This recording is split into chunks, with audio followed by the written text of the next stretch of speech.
अस्सलामुअलैकुम। Novel Nahal जिसकी writer हैं फातिमा नूर, उसकी ये चौथी एपिसोड है। इस्लामाबाद का सबसे बड़ा और मशहूर मदरसा है ये। आगाज़ यहीं से कर लेते हैं। गाड़ी से टेक लगाकर खड़ी ईसा ने सामने नजर आती इमारत को देखा। अंदर जाने देंगे? मदरसे में तो नहीं, एडमिन ब्लॉक में जाने देंगे अलबत्ता।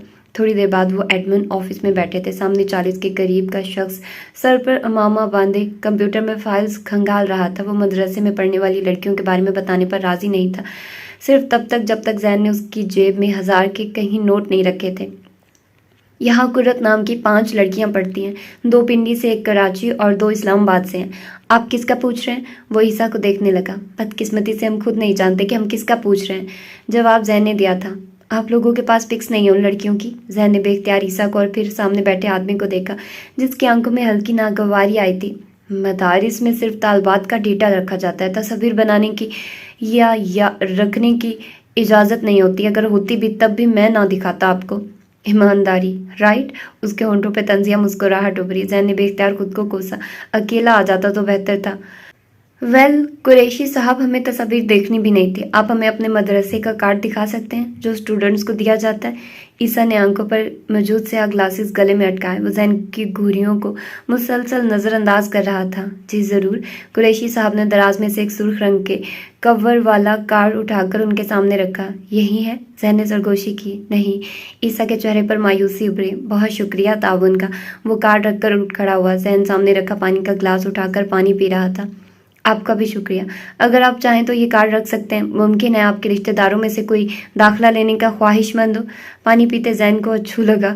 खास कर बामुश्किल उसने अपनी हंसी पर काबू पाया। मेरे रिश्तेदारों में से तो किसी का ऐसा इरादा नहीं है, अलबत्ता मौलाना ईसा हयात के ख़ानदान में से मुस्तकबिल में किसी का इरादा बन सकता है। वो खांसी के दौरान बोला।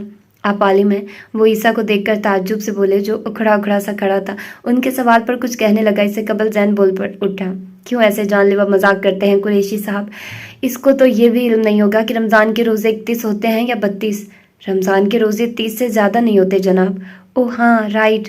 वो एकदम खसिया गया जबकि ईसा ने घूर कर उसे देखा और उसका बाजू पकड़े बाहर को निकल गया। मौलाना ईसा हयात, वल्लाह क्या मजाक था। वो गाड़ी में बैठकर गोया लूटपूट हो गया। तुझे बहुत मज़े आ रहे थे? ईसा ने जब से उसे देखा। बात ही ऐसी थी, ईसा हयात और आलिम। जैन को सोच सोच कर हंसी आ रही थी। उसने मजीद उससे बहस की बजाय गाड़ी स्टार्ट कर दी।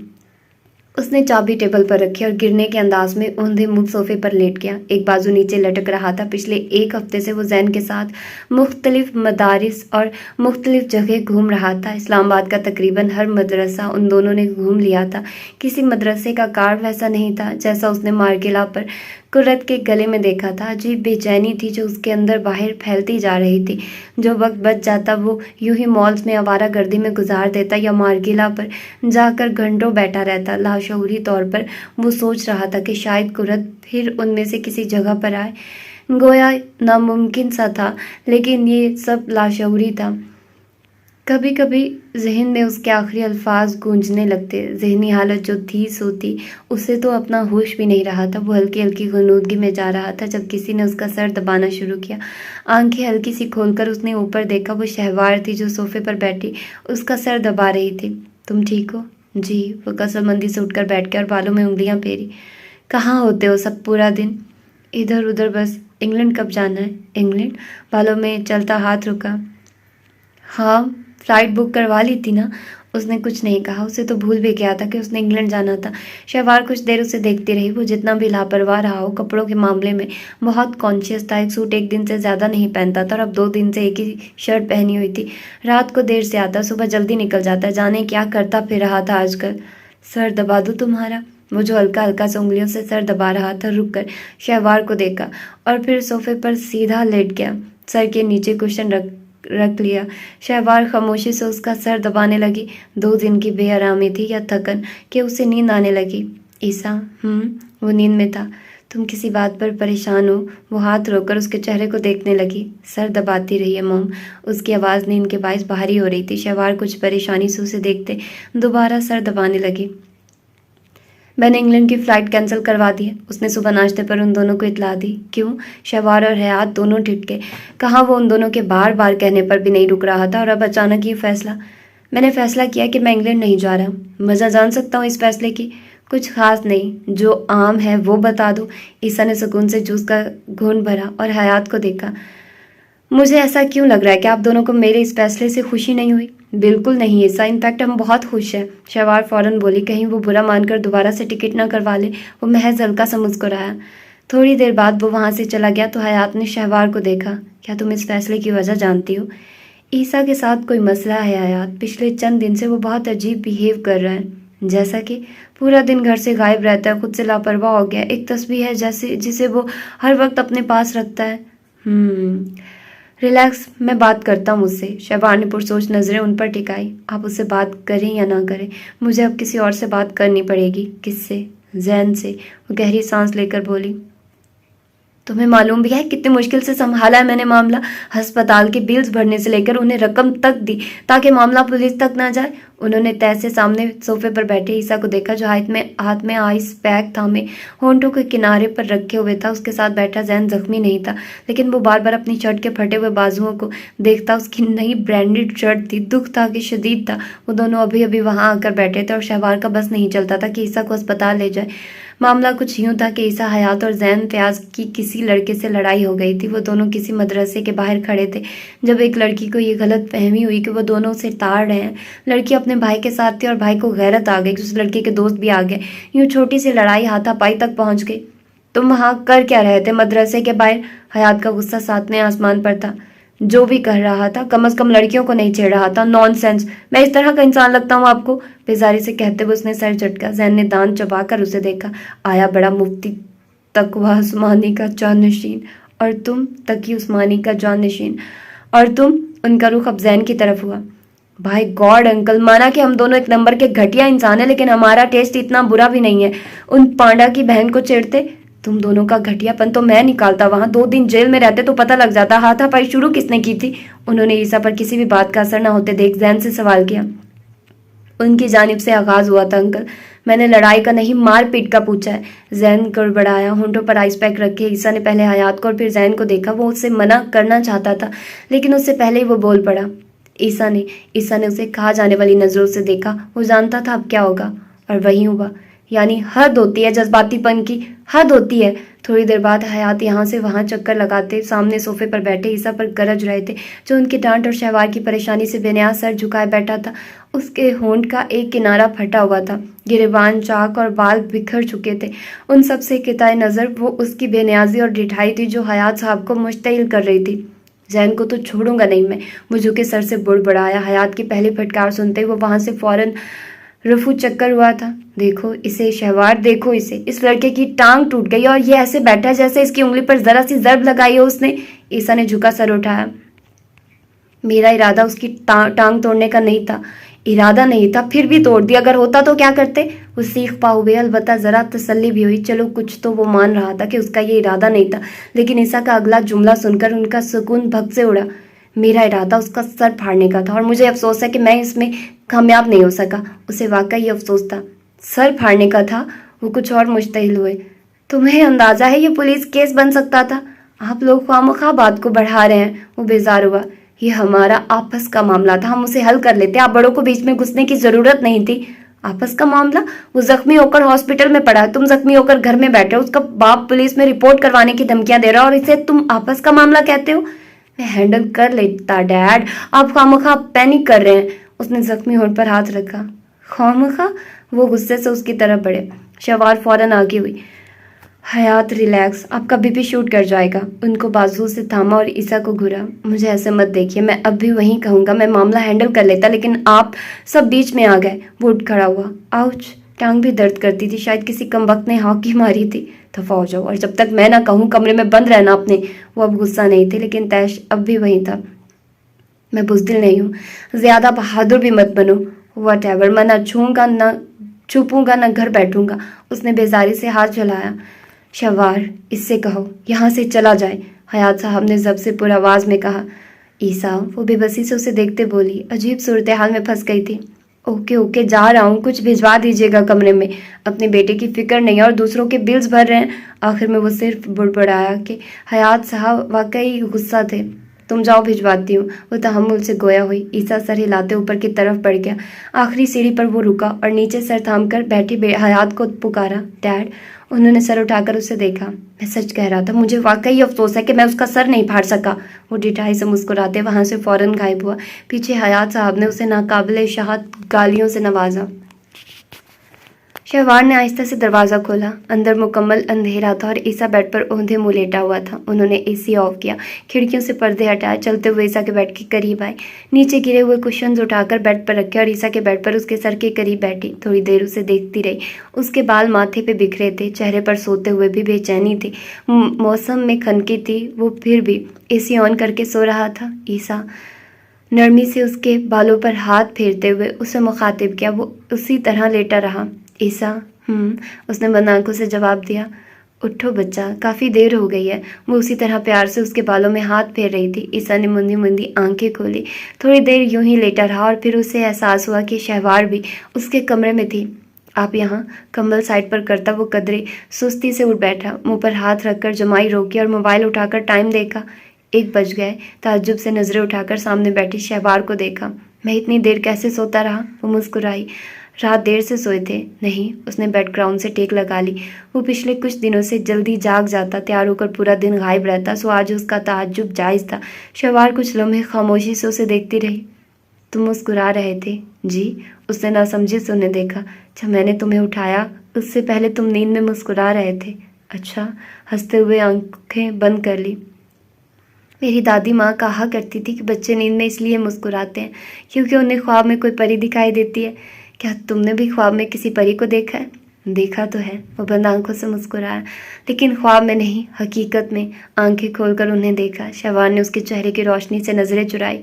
मुझे नहीं मिलवाओगे उससे? आप मिलना चाहेंगी? बिल्कुल। इंतज़ार करें, मैं खुद उसे ढूंढ रहा हूँ। वो मुस्कुरा कर कहता बेड से उठा, स्लीपर्स पाँव में डाले। शहवार उसे खामोशी से देख रही थी। और अगर वो ना मिली तो मैं ढूंढ लूँगा। वो वार्डरोब से कोई ड्रेस निकाल रहा था। उसने रात लिबास भी तब्दील नहीं किया था, इसी जीन्स और शर्ट में सो गया था जो कल सुबह पहनी थी। और अगर वो ना मिली तो क्या तुम टूटी तस्वीर लेकर सारी उम्र मदारिस के करीबी इलाकों की गलियां छानते रहोगे? शर्ट निकालता ईसा थम गया। वार्डरोब आहिस्ता से बंद की और मुड़कर शहबार को देखा। वो उसे ही देख रही थी। आपको किसने बताया? उसने वार्डरोब से टेक लगा ली। चेहरे पर कोई तासुर नहीं था। वो अपने घर से गायब रहने की वजह पर शर्मिंदा नहीं था। जैन ने, मुझे इससे ये उम्मीद नहीं थी। उसे मैंने मजबूर किया था। वो मेरा राज था मॉम। मैंने वो उसके साथ बांटा था। उसे कोई हक नहीं था कि वो उसे आपके साथ बांटता। तो क्या अब तुम मुझसे बातें छुपाओगे? आपने ये सवाल पूछने में बहुत देर कर दी है। शहवार लाजवाब हुई। ईसा उसी तरह उन्हें देख रहा था। मैं सिर्फ इतना कह रही हूँ कि अगर वो लड़की ना मिली तो मैंने ये नहीं सोचा कि क्या करोगे। ये कि वो नहीं मिलेगी। वो इस कदर मजबूत लहजे में बोल रहा था कि पल भर वो कुछ बोल ही ना सकी। ईसा, वो उठी और चलते हुए उसके करीब आई। तुम्हें नहीं लगता तुम एक ला हासिल मंजिल के पीछे भाग रहे हो? अगर उसके इख्तिताम पर तुम्हें कुछ न मिला तो तुम खुद को बर्बाद कर दोगे। मैं खुद को बर्बाद कर चुका हूँ मॉम। वो बेखौफ था, ना कोई मलाल ना कोई बेचैनी। जैसे अगर उसे पूरी दुनिया ढूंढनी पड़ी तो वो उसके लिए ये भी करेगा। ये कैसी मोहब्बत थी? शहवार ने गहरी सांस ली। तुम उसे भूल नहीं सकते। वो थोड़ी देर उन्हें देखता रहा, फिर उसने सर झुकाया और धीरे से नफ़े में सर हिलाया। ये मेरे बस में नहीं है मॉम। उसकी मोहब्बत किसी आसेब की तरह मुझसे चिमट गई है। मैं पूरा दिन सड़कों पर घूमता हूँ कि शायद वो कहीं नज़र आ जाए। मैं हर उस लड़की को गौर से देखता हूँ जिसने नकाब कर रखा होता है कि शायद उनमें से कोई वो भी हो। मैं इन दिनों में मार्गिला हिल्स पर इतनी बार गया हूँ जितना सारी ज़िंदगी नहीं किया। वो मेरे लिए मोहब्बत से ज़्यादा हो गई है। मिल गई तो इश्क, ना मिली तो रोग। मुझे वो दोनों सूरतों में बर्बाद कर देगी। और आप पूछती हैं कि क्या मैं उसे भूल नहीं सकता? तो मॉम, ये अब मेरे बस में नहीं रहा। वो सर झुकाए अपने पाँव को देखते बेबसी से बोल रहा था। शहवार को समझ ना आया वो उससे क्या कहे। यहाँ बैठो। उन्होंने उसे हाथ से थामा और बेड पर बिठाकर खुद उसके करीब बैठ गई। वो उस वक्त कोई छोटा सा बच्चा लग रहा था जो अपनी पसंदीदा चीज़ न मिलने पर उदास हो। मुझे बताओ, तुम्हारी उससे मुलाकात कैसे हुई? वो अब नरम और दोस्ताना अंदाज में उससे पूछ रही थी। ईसा ने अपना सर उनकी गोद में रखा, आंखें बंद की और उन्हें शुरू से सब बताना शुरू किया। मॉल में होने वाली पहली मुलाकात से लेकर मार्गिला हिल्स पर होने वाली दूसरी और आखिरी मुलाकात तक सब कुछ। शहवार खामोशी से सुनती रही और जब वो सब बताकर खामोश हुआ तो उन्होंने गहरी सांस ली। तो तुम्हें पहली नज़र की मोहब्बत हुई है? उसने सरनफी में हिलाया। दूसरी नज़र की? वो कैसे? मॉल में तो पहली बार देखा था ना उसे। मैंने मॉल में उनकी आंखों को पहली बार देखा था, और मार्गिला पर दूसरी बार। पहली नज़र बेइख्तियार थी, दूसरी पर इख्तियार था। काश मैंने दूसरी नज़र पर इख्तियार रखा होता। वो बुड़बुड़ाया। तो तुम्हें उसकी आंखों को देखकर मोहब्बत हुई? मुझे उसकी आंखों में देखकर मोहब्बत हुई। तुम मार्गिला पर क्या करने गए थे उस दिन? वो उससे यूं ही ख्वामखा की बातें पूछी गई। बचपन से लेकर उसकी जवानी तक पहली बार था जब वो यूं उसकी गोद में सर रखे अपने दिल का हाल बता रहा था। वैसे ही प्लान बन गया था। जानती हैं, वो पहाड़ी पर खड़ी थी, आंखें बंद किए, हाथ हवा में बुलंद किए। उसका अबाया हवा से उड़ रहा था और वो किसी मुगल दौर के मुजस्मा एहसास का शाहकार लगती थी। बंद आंखों के पीछे उसका अक्स लहराया, होंठों पे मधम से मुस्कुराहट उभरी। मैं नहीं जानता था कि वो वही है जो मुझे मॉल में मिली थी। मेरा दिल चाहा कि मैं उसकी तस्वीर लूँ। मैं यही पूछने उसके पास गया था कि उसका पाँव फिसल गया और तुम्हारा दिल। वो हंसा। और मेरा दिल। और अब ये कि मैं उसे ढूंढ रहा हूँ। वो मिल जाएगी। वो मिल जाएगी ना? उनसे सवाल किया। शहवार ने सर हाँ में हिलाया। वो यकीनन मिल जाएगी।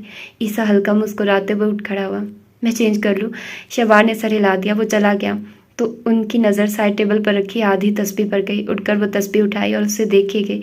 जाने उनके बेटे की किस्मत में क्या लिखा था।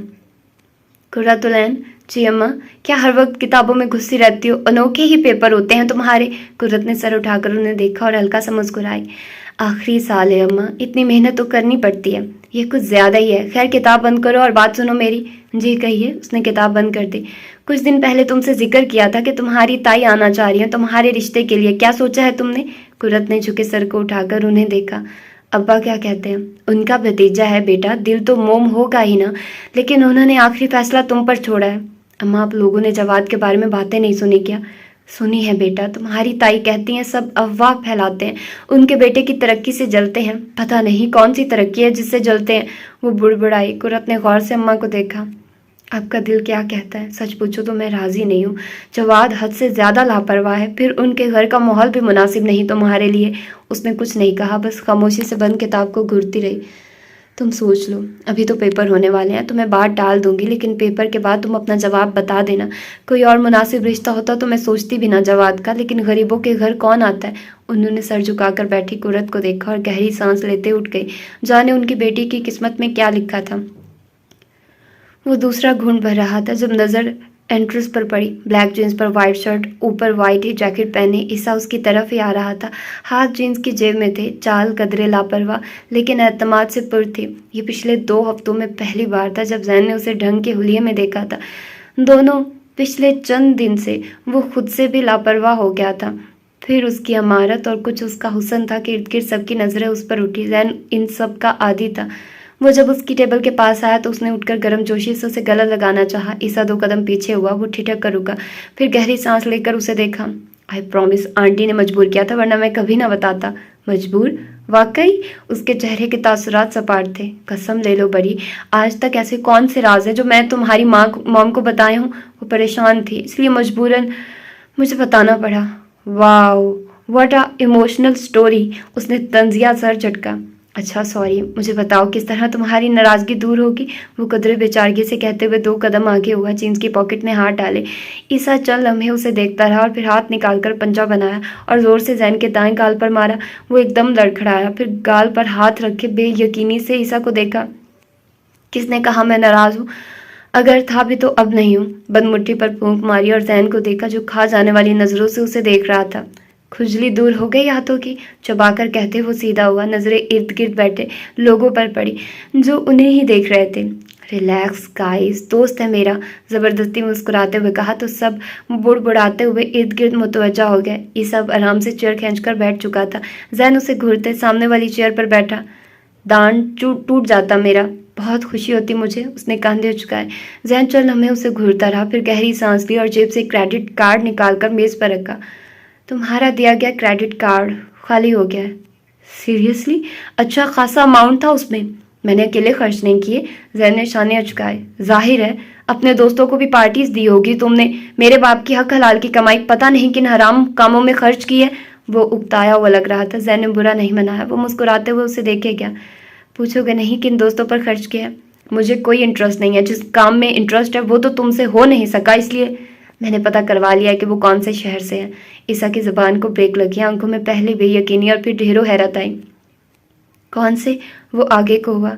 इस क्रेडिट कार्ड की आधी रकम उन दोस्तों पर खर्च हुई है जो तुम्हारे नज़दीक घटिया और 2 नंबर है और ऊंची ऊंची पोस्टों पर बैठे हैं, और आधी जैन जब से उसे पुकारा, लेकिन वो नहीं सुन रहा था। और आधी इस शहर का पता लगाने में जहां वो लड़की रहती है। मेरे हिस्से में बच जाने वाले 1-2 लाख ही आए हैं, और इतने पैसों से आजकल तो किसी ब्रांड का सूट भी नहीं मिलता, इसलिए उसने दांस्ता बात अधूरी छोड़ी और ईसा को देखा जो सबसे उसे ही देख रहा था। इसलिए तुम्हें मजीद रकम चाहिए, तभी तुम उस शहर का नाम अपने मुंह से फूटोगे, राइट? जैन की मुस्कुराहट गहरी हुई। अब मैं इतना भी लालची नहीं हूँ। वाह खुदा, तुम इससे ज्यादा लालची हो। कह लो कह लो। वो हनूस मुस्कुराया था और ईसा को जहर लग रहा था। नाम? पहले मेरी शर्त पूरी करो। बको। उसने एक उंगली माथे पर रखी और मसनूही अंदाज में सोचने लगा, फिर एकदम जैसे चौंका। मुझे तुम्हारी स्पोर्ट्स बाइक चाहिए। ईसा ने गहरी सांस ली और कुर्सी से टेक लगाई। वो नहीं है और मुझे बहुत अजीज है, कुरत से भी ज्यादा। और बस उसने जेब से चाबी निकाली और मेज पे पट गई। नाम? पहले मुझे अपनी मेहनत की कहानी तो सुना लेने दे। मुझे इंटरेस्ट नहीं है। मुझे है। हाँ, तो मैं कह रहा था कि उस मदरसे का पता चलाते चलाते मुझे एक इवेंट का पता चला जो चंद दिन पहले यहीं इस्लामाबाद में हुआ था। उसमें पूरे पाकिस्तान से कई मदारिस ने शिरकत की थी। मेरे दोस्त साहिर के डैड उन मदरसे के ऑनर को जानते थे, इसलिए साहिर के जरिए मैंने उन तमाम मदारिस की लड़कियों का डाटा निकलवाया। वहाँ कुल 50 लड़कियों ने शिरकत की थी और उनमें से कुर्रत नाम की सिर्फ एक लड़की थी। कुर्रतुलैन। रुककर ईसा को देखा जो कदर जब से उसे देख रहा था। जैन ने गला खनकारा। वो मुल्तान में रहती हैं। चंद दिन पहले इस्लामाबाद इसी मुकाबले में शिरकत करने आई थी। मैंने मदरसे का नाम भी ढूंढ लिया है। फखरी अंदाज में अपना कारनामा बताया, साथ ही एक फाइल मेज पर रखी, उसमें सारी डिटेल्स हैं। क्या नाम है मदरसे का? जैन ने नाम बता दिया। ईसा चल हमें उसे देखता रहा और फिर आंखें बंद करके सर कुर्सी से टिकाया। मुराकबे में चला गया है क्या? यहाँ से दफा हो जाओ इस वक्त, वो बंद आंखों से बोला। तुझे अकेला? जैन। ओके ओके, टैक्सी से आओगे क्या? मेरे पास मेरी नई बाइक पर चलो। ईसा ने कोई जवाब नहीं दिया। वो चल हमें उसे देखता रहा और फिर शाने झुकाकर मेज से चाबी उठाई और आगे बढ़ने लगा। जब भी पीछे से उसकी आवाज आई, 1 नंबर के घटिया और खबीसा इंसान हो तुम। वो रुका और पलटा। तुम मुझे सीधे सीधे अल्फाज में भी शुक्रिया कह सकते हो। मैंने तुम्हें अमलन बहुत ज्यादा शुक्रिया कह दिया है, अब शक्ल गुम करो अपनी। उसने हाथ जलाया। जैन करके आगे बढ़ गया, जबकि पीछे बैठे ईसा ने आंखें खोली, सीधा हुआ और सामने रखी फाइल खोली। वहां उस मदरसे का एड्रेस लिखा हुआ था जहां कुरत पढ़ती थी, साथ कुरत का नाम और कुछ डिटेल्स, दर्स निज़ामी का कौन सा साल है, मुकाबले में कारकर्दगी कैसी रही, वगैरह वगैरह। उसने उंगली उठाकर उसके नाम पर फेरी। कुर्रतुलैन। लबों से सरगोशी निकली। वो गहरी नींद में था जब मोबाइल बजने की आवाज़ ने नींद में खलल डाला। हेलो। मोबाइल उठाकर कान से लगा और बंद आंखों से बोला, कहाँ हो? आवाज़ कुछ जानी पहचानी सी थी। लेडी डियाना के साथ डिनर कर रहा हूँ। डिनर कैंसिल करो और फौरन बाहर निकलो। जैन ने मंदी मंदी आंखें खोली और मोबाइल को देखा। स्क्रीन पर ईसा का नाम जगमगा रहा था। अमूमन इस वक्त शरीफ लोग सो रहे होते हैं। शरीफ लोग सो रहे होते हैं। तुम अपनी बात करो। इस वक्त कौन सी मुसीबत आ गई है तुम्हें? वो कंफर्टर हटाता उठ खड़ा हुआ। बाहर आओ, बताता हूँ। वो बुड़बड़ाता हुआ नीचे आया तो ईसा गाड़ी के साथ टेक लगाकर खड़ा था। मौसम सर्द हो रहा था, इसलिए उसने जैकेट भी पहन रखी थी। क्या? सामान उठाओ अपना और मेरे साथ चलो। किधर? वो जो गाड़ी का दरवाजा खोल रहा था मुड़कर जैन को देखा। हम मुल्तान जा रहे हैं। जैन का दिमाग भग से उड़ा। दिमाग ठीक है तुम्हारा? नहीं लग रहा है। उसने दांत कुचकाए। तुम चल रहे हो या नहीं? ईसा, कल भी तो जा सकते हैं और ये गाड़ी फ्लाइट से चले जाएंगे। मैं कल का वेट नहीं कर सकता और गाड़ी की वहां जरूरत पड़ेगी। देखो अभी इस वक्त सफर मुनासिब नहीं है, वेट कर लो, कल चलेंगे। आज जाना जरूरी है। वो जानता था उसे समझाना फजूल है, लेकिन फिर भी वो कोशिश कर रहा था। You are right. ईसा ने सीने पर हाथ बांधे सुकून से उसे देखा। लेकिन तुम चल रहे हो या मैं अकेला जाऊं? जैन का दिल चाहा अपना सर पीट ले या उसका गला दबा दे, लेकिन दोनों ख्वाहिशों पर काबू पाया और जब से उसे देखा। चंद मिनट रुको, आता हूँ। वो अंदर गया, चेंज किया, बैग में 1-2 सूट और सामान डाला। बाहर आया तो ईसा गाड़ी में बैठ चुका था। मेरे माँ बाप मुझे इस हरकत पर घर से निकाल देंगे। लिखवा ले। वो भुना बैठा था। ईसा ने कुछ नहीं कहा और सामने देखे ड्राइव किए गया। जैन कुछ देर गुस्से से बुड़बुड़ाता रहा, फिर सो गया। रात सुबह में और सुबह दोपहर में बदल के जब उसकी आंख खुली, हाथ उठाकर गर्दन को मसला और ईसा को देखा जो सपाट से तासुरात के साथ ड्राइव कर रहा था। आंखें सुर्ख हो रही थी। गाड़ी कहीं रोक ले भाई, भूखे पेट मुझसे सफ़र नहीं होता। मुल्तान में दाखिल होने वाले वहीं रुकेंगी अब कार। जैन ने उकताकर उस ढीठ इंसान को देखा। रहम कर कुछ ऐसा, खुद पर भी और मुझ पर भी। कम से कम गाड़ी तो मुझे ड्राइव करने दो। उसने फिर भी कार नहीं रोकी। 1-2 घंटे की मजीद ड्राइव के बाद किसी होटल के सामने उसने कार रोकी तो जैन एक बार फिर सो चुका था। ईसा ने बाहर निकलकर अपना बैग निकाला और जैन को 2-4 थप्पड़ मारकर जगाया। भूखे पेट सफर नहीं होता, लेकिन नींद आ जाती है। मेरे मुंह न लग इस वक्त। उसका गुस्सा अभी कम नहीं हुआ था, इसलिए तपे अंदाज में कहता अंदर बढ़ गया, जबकि ईसा ने रुक कर होटल के ऊपर लिखे नाम को देखा और हल्का सा मुस्कुराया। महबूब का शहर बिला वजह ही महबूब हो जाता है। बिलाखिर वो मुल्तान में था। अगला पूरा दिन वो होटल में रहे। शाम को जैन के बड़े भाई की कॉल आ गई और ईसा ने उसकी बेइज्जती लाइव सुनी। 10 बजे हयात की कॉल आ गई। कहाँ हो तुम? शहर से बाहर हूँ। शहर से बाहर क्यों? दूसरे शहर। ईसा, हयात ने सबसे गहरी सांस ली। ये क्या पागलपन है? यूं अचानक कहाँ चले गए हो? अभी तो बताया है, दूसरे शहर में हूँ। उस दूसरे शहर का नाम बता सकते हो? चल, हमें खामोशी छाई रही और फिर ईसा की आवाज़ उभरी। नहीं। हयात ने गहरे सांस लेकर अपने गुस्से को जब्त किया। तुम्हें पता भी है सिक्योरिटी के मसाइल हो सकते हैं, कम से कम इन्फॉर्म करके तो जा सकते थे। आप दोनों सो रहे थे, कैसे करता इन्फॉर्म? तुम रात को गए थे। या खुदाया, कहाँ हो इस वक्त? क्या मैं दोबारा से अपना जवाब दोहराऊं डैड? तुम सिर्फ अपनी लोकेशन बताओ। रिलैक्स डैड, ठीक हूँ, चंद दिन में आ जाऊँगा। सम ऑफ कर रहा हूँ, इसलिए परेशान मत होइएगा। खुदा हाफिज। उसने कॉल काटी और सिम बंद कर दी।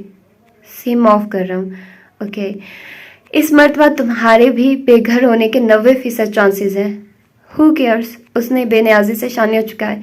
मुझे है फिक्र अपनी। अच्छा। वो हैंड फ्री लगाकर मोबाइल देखने लगा। जैन को उसकी रिठाई पर ताव आया।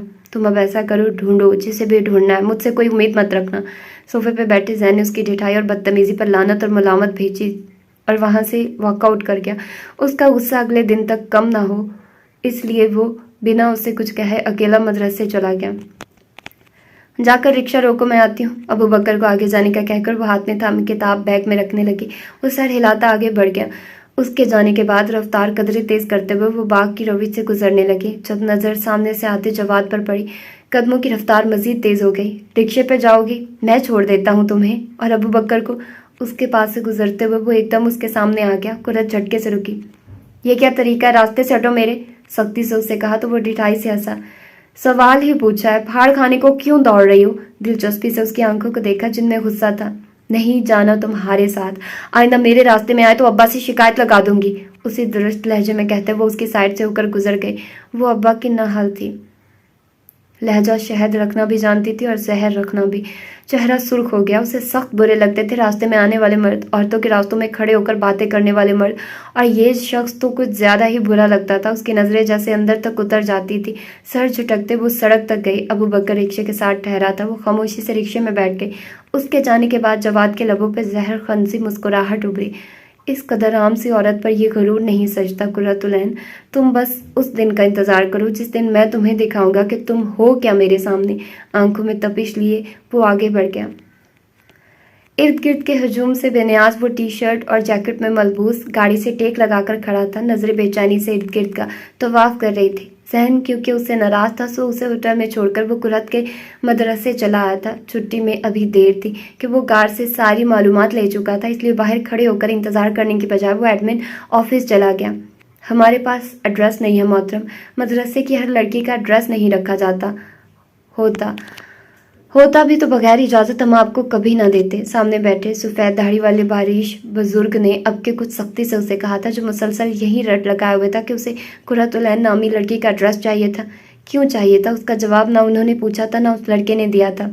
मोबाइल नंबर तो होगा, वो कुछ बेचैनी और मायूसी से पूछने लगा। मोबाइल लाने की इजाज़त नहीं है मदरसे में।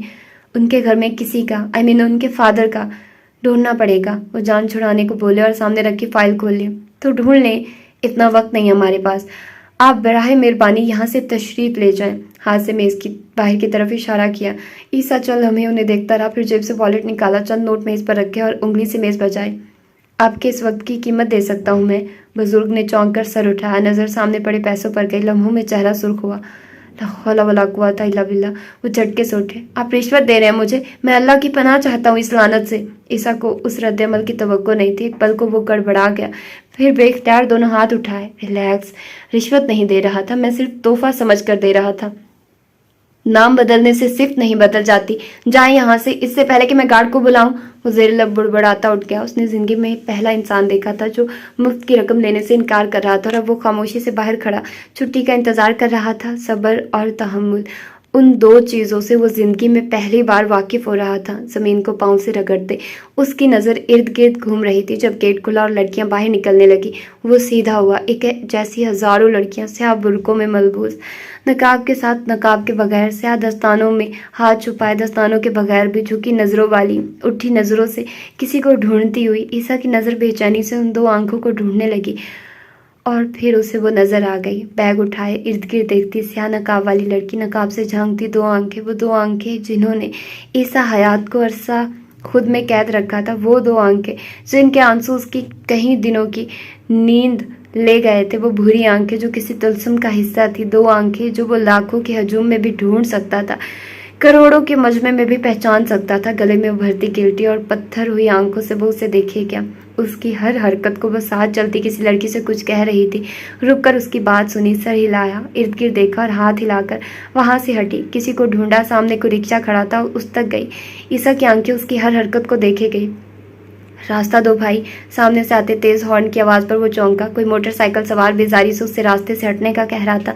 वो रास्ते के दरमियान में खड़ा हुआ था, बेइख्तियार पीछे हुआ। नजर दोबारा से उस तरफ गई जहां कुरत नजर आई थी, और उसका दिल धक से रह गया। वो वहां नहीं थी। इर्द गिर्द हजारों का हजूम था, एक जैसे लिबास वाली सैकड़ों लड़कियां, स्याह नकाब और दस्तानों में मलबूस, और उन सब में वो जाकर हर चेहरा नहीं देख सकता था। कुछ बेचैनी और बेकरारी से मजमे को चीरते वो इर्द गिर्द चक्कर लगाने लगा, कभी यहाँ कभी वहाँ, हर आंख को देखते, हर नकाब के पीछे उसे ढूंढते, लेकिन वो वहाँ नहीं थी। शदीद मायूसी के आदम में वो कार तक वापस आया, जोर से पैर टायर पे मारा।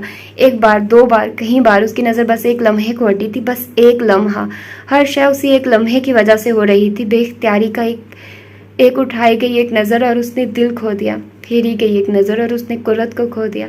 गाड़ी में बैठते उसने जोर से हाथ स्टीयरिंग पे मारा, सर कुर्सी की पूंछ से टिकाया और चंद गहरे सांस लेकर गाड़ी स्टार्ट कर दी। बस एक लम्हा। अगले दिन वो दोनों फिर कुर्रतुलैन के मदरसे के बाहर खड़े थे। मुस्तकबिल की तारीख में दोस्ती की मिसाल देते हुए, मेरा नाम सुर्ख से और तेरा स्याह हरूफ से लिखा जाएगा। मैं तारीख में अपना नाम मोहब्बत के अबवाब में देखना चाहता हूँ। चेहरा मोड़कर उसे देखा। दोस्ती की तारीख अपने पास रखो। वो दोबारा से सामने देखने लगा। जैन मुंह में कुछ बुड़बुड़ा कर रह गया। हम अंदर चलकर एड्रेस भी तो पता करवा सकते हैं। मैंने कोशिश की थी। अव्वल तो उनके बकौल उनके पास एड्रेस नहीं था, फिर वो कुरत के मुतालिक बताने पर राजी भी नहीं थे, वरना हम यहाँ ना खड़े होते। चंद हजार दे देते, सारा शजरा नसब बता देते। जैन ने नाक भू चढ़ाई। ईसा ने रुख मोड़कर उसे देखा, फिर नजरें वापस गेट पर जमा दी। हर किसी को पैसों से नहीं खरीदा जा सकता था। वो जैन की ये गलत फहमी कम अज कम कल वाला वाकया सुनाकर दूर नहीं करना चाहता था। थोड़ी देर गुजरी जब चंद लड़कियां बाहर निकलने लगी। स्याह बुरके पहने, कहीं ने दस्ताने भी पहन रखे थे। पहचाने का कैसा? भाभी को पहचान लूंगा, मारगिला पर भी पहचान लिया था जब जानता तक ना था। मुझे तो सब एक जैसी लग रही हैं, किसी और को ना भाभी समझ लेना। उसकी नजरें गेट पर थी जहां से स्याह बुरकों में मलबूस लड़कियां निकल रही थी। अपना मुंह बंद नहीं रख सकते तुम? ईसा ने उकता कर उसे देखा। Okay okay. जैन ने दोनों हाथ उठाए। उसने कुछ कहे बगैर नजरें दोबारा गेट पर जमा दी। मदरसे में छुट्टी हुई और लड़कियां बाहर निकली। उसकी नजरें बेचैनी से कुरत को ढूंढने लगी। बड़ी जलील हरकतें की हैं, लेकिन आज शर्मिंदगी का मकाम ही कोई और है। उसने जैन की बुड़बुड़ाहट नजरअंदाज की। आहिस्ता आहिस्ता हजूम कम होने लगा और फिर ख़त्म हो गया, लेकिन कुरत और रैन उसे नजर न आई। उम्मीद मायूसी में और दोपहर सहर पहर में बदल गई। वापस चल ईसा, कल आ जाएंगे। जैन को अब उस पर तरस आने लगा। ईसा ने गाड़ी की चाबी खामोशी से उसे दे दी। आंटी की कॉल उठा ले भाई। अपने मोबाइल पर तीसरी मर्तबा शहवार की कॉल आने पर उसने कुछ चुकताकर सामने बैठे ईसा से कहा था, जो होंठों पे उंगली रख के बाहर देख रहा था। उसके बुलाने पर नजर घुमाई। कट कर दो, मेरा नंबर बंद है, सो मॉम तुम्हें कॉल कर रही हैं। मैं कट कर दूं, लेकिन तुम तो मोबाइल ऑन कर लो, पीछे सब फिक्रमंद होंगे। मुझे फिलहाल पीछे वालों से राब्ता नहीं रखना। तो मुझे क्यों साथ लाए हो? मुझे भी पीछे छोड़ आते, तड़क कर कहा। वो 2 दिन से अपने बाप और भाई की गालियां सुन रहा था। कितने एहसान फरामोश हो तुम जैन। ईसा ने अब के अफसोस से उसे देखा। कौन से एहसान हैं जो मैंने फरामोश कर दिए हैं? उस सदमे से कहते हुए आगे को हुआ। मुंह ना खुलवाओ मेरा। वो दोबारा बाहर देखने लगा। नहीं नहीं, खोलो मुंह, मुझे भी तो उन एहसानों का पता चले जो मैंने फरामोश कर दिए। ईसा रुख मोड़े, चल लम्हे उसे देखता रहा, फिर फैसला कुन अंदाज में आगे हुआ। यूनिवर्सिटी में प्रोफेसर मिचेल की गाड़ी के शीशे तोड़ने के इल्जाम से किसने बचाया था तुम्हें? लंदन में होने वाले प्रोटेस्ट में, जिसमें बाद में पुलिस ने कई स्टूडेंट को गिरफ्तार किया था, उससे किसने बचाया था? हालांकि तुम्हारे तीनों दोस्त 2 दिन जेल में रहकर आए थे। फिल्जा की डायमंड रिंग, जिसे बेचकर तुमने और माइकल ने फाइन पे किया था, उसका भांडा फूटने से किसने बचाया था? मेरी आधी पॉकेट मनी उसे नई रिंग लेकर देने में लगी थी। सोहेल भाई की नई गाड़ी, जिससे तुमने वन व्हीलिंग के दौरान किसी दरख्त से जा मारा था, उस बस ठीक है। सुर्ख पड़ते चेहरे से दोनों हाथ उठाकर उसे रोकते जैन ने मसालेहाना अंदाज अपनाया था। बदतमीज को हर शय याद थी। मैं ये थोड़ी कह रहा हूँ कि मुझे यहाँ ना लाते, बस जिस तरह से लाए हो वो तरीका मुझे बेघर कर देगा। अब के वो धीमा पड़ा। ज़्यादा ओवर रिएक्ट मत करो, तुम्हारा बाप पहले भी ऐसी कहीं धमकियां दे चुका है। उसने जेब से नोट निकालते सामने रखे कार्ड में रखे। इस बार वो अमल करेंगे, सीधा। वो उठते हुए बुड़बुड़ाया। ईसा ने पीछे पड़ी जैकेट उठाई और उसके पीछे हो लिया। कोई बात नहीं, शेल्टर होम बहुत है मुल्क में, अगला ठिकाना वही होगा मेरा। वो सर हिलाते कह रहा था। इकलौता बेटा होना भी नेमत है। खुद को देख लो, जो मर्जी करो ना, माँ बाप टोकेंगे ना रोकेंगे। बहन भाइयों की फौज हो तो मेरे जैसा हाल होता है। वो उसी तरह बुड़बुड़ाते हुए गाड़ी में बैठा अपनी तरफ का दरवाजा खोलता। ईसा रुका। वो चल हमें उसे देखता रहा। लबों पे जहर खन सी मुस्कुराहट उभरी। इकलौता होना नेमत नहीं, अजाब होता है। जब आपके साथ दुख बांटने के लिए भाई ना हो, जब तंग करने के लिए बहन ना हो, किस्से सुनाने के लिए कोई साथी ना हो, तो ये नेमत नहीं रहता। वो उससे कह ना सका कि वो ये सब चीज़ें मिस करता था। जो भी करना चाहे तो उसे रोकते वक्त माँ बाप ये ना सोचे कि उसे बुरा लगेगा। बहन भाइयों की लड़ाई के वो किस्से जो वो अमार और जैन से सुना करता था। यूनिवर्सिटी में उन्हें बहन भाइयों की तरफ से आने वाली कॉल्स, उनके साथ आउटिंग पर जाना, वो सब मिस करता था। जैन के मोबाइल पर आने वाली कॉल सुनते वो जैसे चौंका, इर्द गिर्द देखा और फिर सर झटकते अंदर बैठा। आंटी फिर से कॉल कर रही हैं ईसा, जैन कुछ उकताहट से कहता उसे देखने लगा। ईसा ने मोबाइल उसके हाथ से झपटा, कॉल काटी और मोबाइल बंद कर दिया। जैन का मुंह खुला। अब मेरा सर मत खाना। मोबाइल वापस उसकी जेब में पटका। मैं खुद भी बंद कर सकता था अगर यही करना था। उसने दांत कचकाए। कर देते फिर, लेकिन अब मेरा सर मत खाना, झड़क कर कहते वो बाहर देखने लगा। जैन कुछ खामोश हो गया। ईसा का मूड बिगड़ा हुआ था, माथे पर बल थे। उकताहट और बेजारी जैसे उसके वजूद का हिस्सा बनती जा रही थी। जैन ड्राइवर करते हुए कभी कभी उसे देख लेता। वो गाड़ी के शीशे पर बाजू टिकाए बाहर देख रहा था। आधी रात का वक्त था तकरीबन, फिर भी मुल्तान की रौनकें बहाल थी। रोशन सड़कें, इर्द गिर्द घूमते लोग, उन सबसे कताए नज़र उसके अंदर का मौसम बेचैनी का शिकार था। अजीब यकीनी बेयकीनी सी कैफियत थी। अगर कुर्रत ना मिली तो, अगर उसकी तलाश लाहासिल रही तो क्या वो सारी ज़िंदगी उसी बेचैनी का शिकार रहेगा? यूं ही मुल्तान की गलियां छानते हुए हर आंख में वही एक नज़र तलाश करता रहेगा। उसकी स्याह आंखें बाहर के मनाजिर में कोई शनासा मंजर ढूंढने की कोशिश करने लगी। अजनबी से उस शहर में कोई शनासा आंखें, किसी का कपकपाता वजूद, खौफ से जकड़ी निगाहें जो उसे देखते शिकवा कुना थी। तुम्हें कुछ एहसास है? निगाहें उठाकर उसे देखती पत्थर कर देने वाली नज़र। और अब जब वो उसे ढूंढ लेगा तो क्या वो उसे बता पाएगा कि उसे जो एहसास हुआ था वो क्या था? स्याह चूहा पोश शहजादी की आंखों का हर एहसास उसकी आंखों में जम गया था। उसकी टूटी तस्बीह के दाने थामे वो किन किन जगहों पे घूमा था। उस तस्बीह के टूटे दाने उसकी रोती आंखों समेत ईसा के दिल पर सब हो गए थे। क्या वो उसे ये सब बता पाएगा? क्या वो उस सब पर यकीन कर लेगी? क्या ये सब इतना आसान था? जाने वो मिल जाती तो क्या वो उससे ये सब कह पाता तो क्या उसे अजनबी शहर का बासी याद था तो क्या वो उसके कहे पर यकीन कर लेती? उन सबसे ज़्यादा अहम, क्या वो उसे ढूंढ भी पाएगा? लोगों के उस हुजूम में क्या वो उस एक को ढूंढ पाएगा? अगर वो दोबारा उसे नज़र ही नहीं आई, उसने दोबारा उसे पाकर खो दिया, उसने आंखें बंद कर ली, ये ख्याल अजियत था, हर अजियत से ज़्यादा था। ये 2 दिन की छुट्टी किस गम में की थी? वो दोनों अभी क्लास से बाहर आई थी। छुट्टी सिर्फ गम में थोड़ी की जाती है। मैं सवाल तब्दील करके पूछ लेती हूँ, ये 2 दिन की छुट्टी किस खुशी में की थी? कुर्रत हंसती। किसी खुशी में नहीं की थी। अम्मा की तबीयत ख़राब थी। वो दोनों अब सीढ़ियों पर बैठ रही थी। ओह, अब कैसी हैं? बेहतर है अल्हम्दुलिल्लाह। हरीम ने सर हिला दिया। मारिया ने 2 दिन आकर तुम्हारा पूछा था। खैरियत? उसे कुछ मदद चाहिए थी। अच्छा, मैं पूछ लूँगी। तुम ये बताओ, पेपर्स के बाद शादी पक्की है तुम्हारी? हरीम का मुंह बन गया। कन्फर्म है। घर वालों को बस मुझे निकालना है किसी तरह।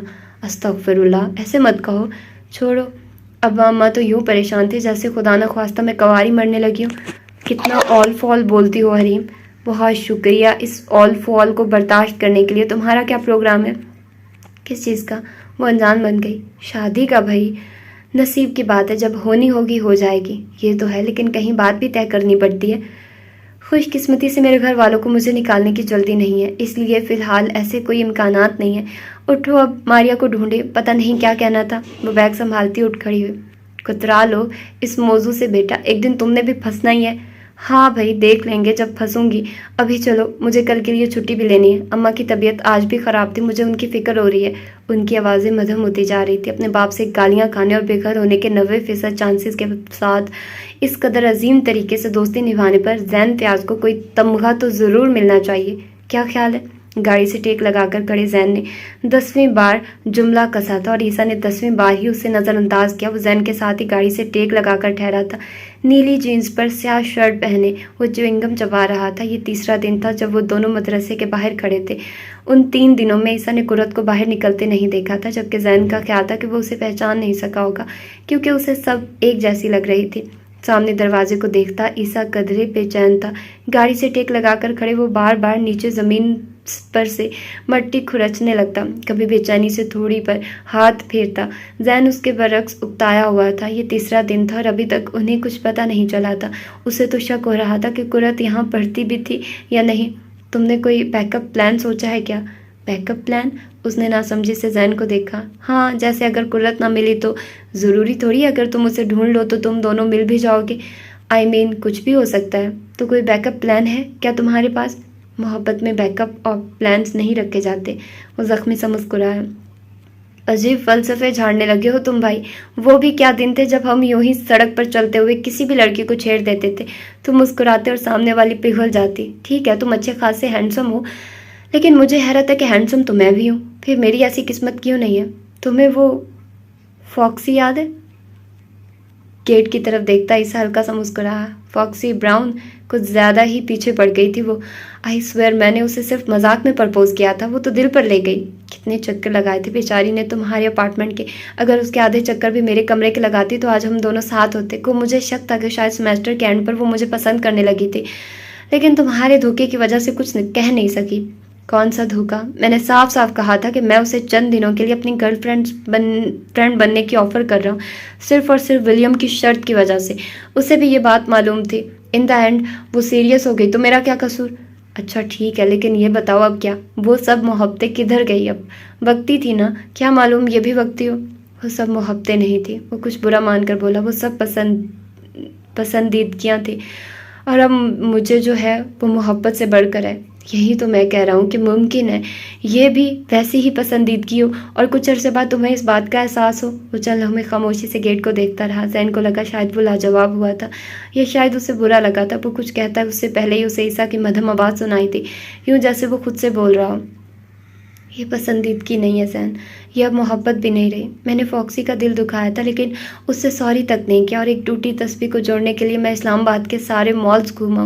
मैंने कभी किसी लड़की को मनाने के लिए उसे कॉल तक नहीं की, और कुर्रत को ढूंढने के लिए दूसरे शहर की अनजान सड़क पर खड़ा हूँ।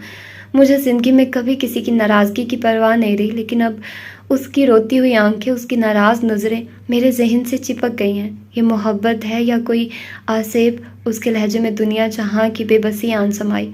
ये पागलपन है ईसा हयात। मुझे तो खौफ आ रहा है इस कहानी के इख्तिताम से। तुम्हें इतना आगे नहीं जाना चाहिए था, तुम्हें उसे भूल जाना चाहिए था।